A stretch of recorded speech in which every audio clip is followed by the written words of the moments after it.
plants everywhere. I have lots of plants.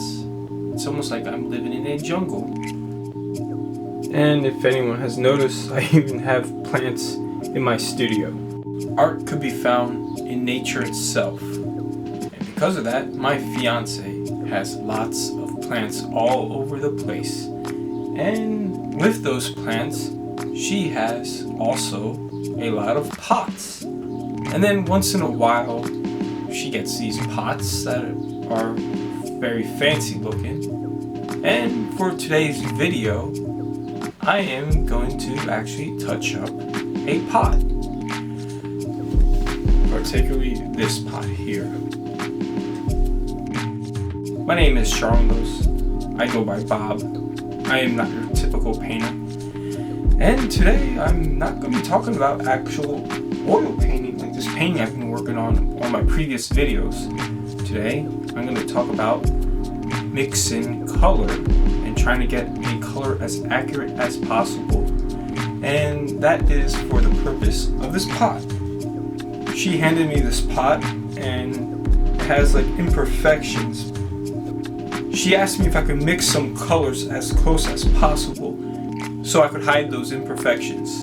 So yes, this video is going to be way different from my previous content. To begin, I am going to actually not use my usual paints. I'm kind of trying to make this a do-it-yourself kind of project where someone of not too much artistic background can actually do it. And one way I feel is by not using super high expensive paints.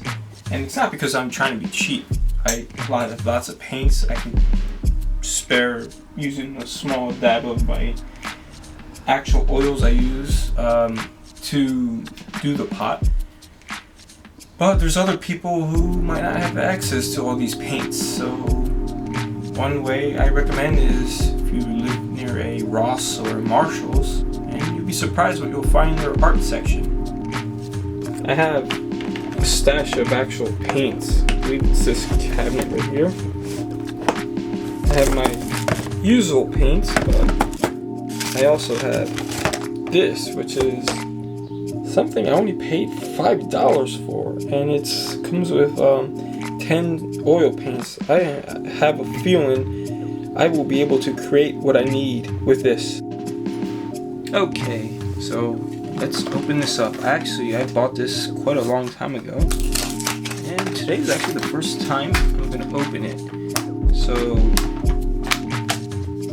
this is actually pretty random. So I'm going to look at my choices of colors. I got red. I might need this. Ooh, this one right here is a very interesting color. The funny thing is they don't even say what color this is. I guess you get what you paid for, but I'm pretty sure it's gonna serve its purpose. What the heck? Oh wow, this is actually weird. I never noticed. Again, this is the first time I actually opened this. I guess I have to puncture my oils. I'm glad because this would have dried up by now. And it looks like whatever the heck this color is, I'll probably need it. And maybe a small possibility I'm gonna use this. Heck, I'm gonna just take out all the colors. You never know. You might even need to use blue. We'll see by the end of the video if I do.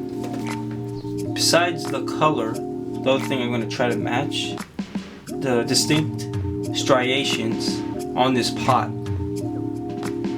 So it's not just matching the color, also in some ways the pattern. The way I try to match the color is I first go for something that is very similar. So I'm gonna go with this red. Okay, so I have to actually puncture these. So I'm gonna puncture these ahead of time. So I don't have to film myself puncture each one. And during the making of this, this yellow kind of like it wouldn't open, and I kind of had it explode on me, and I had to use a screw to actually puncture it. But anyhow, I guess you do get what you pay for, and I don't know if you can tell, but This yellow does not look like a yellow. You get what you pay for. Anyhow, now that the whole puncturing the oil tube fiasco is over, I'm gonna start to mix color. Ooh, you really get what you pay for.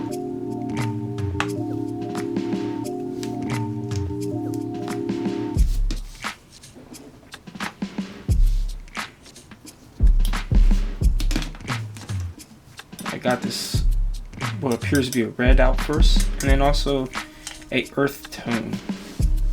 And I'm gonna squirt some white. Yeah, you get what you pay for. I'm gonna squirt some white.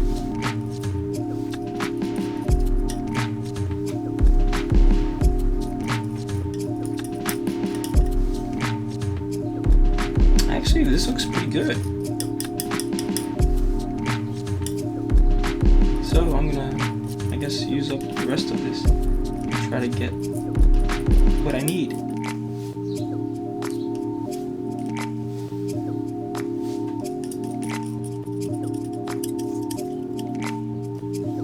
And I'm going to use some of this mutated green.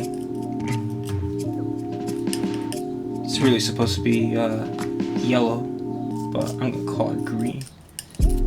Why am I using it? Because I see in here something kind of more bright. So I guess this crap that squirted out is not going to go to waste in the end. Okay, I think I might have enough colors. Now, time to paint.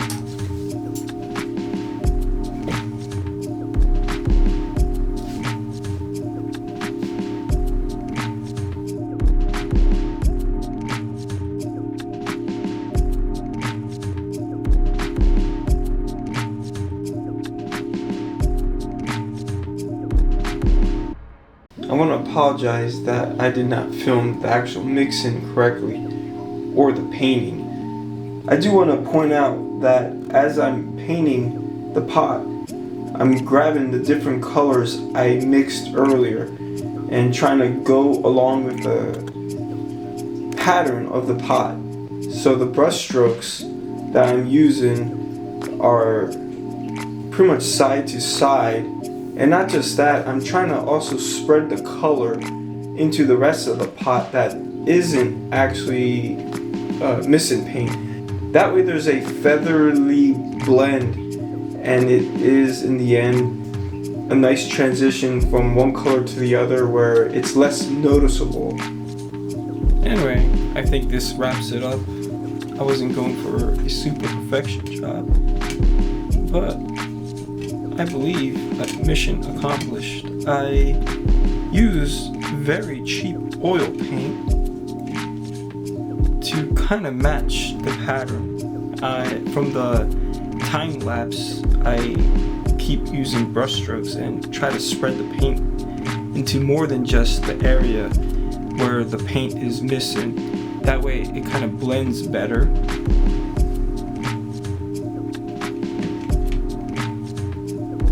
And this will probably be with a plant soon, and probably no one will notice I actually spent some time painting it to cover those patches, like here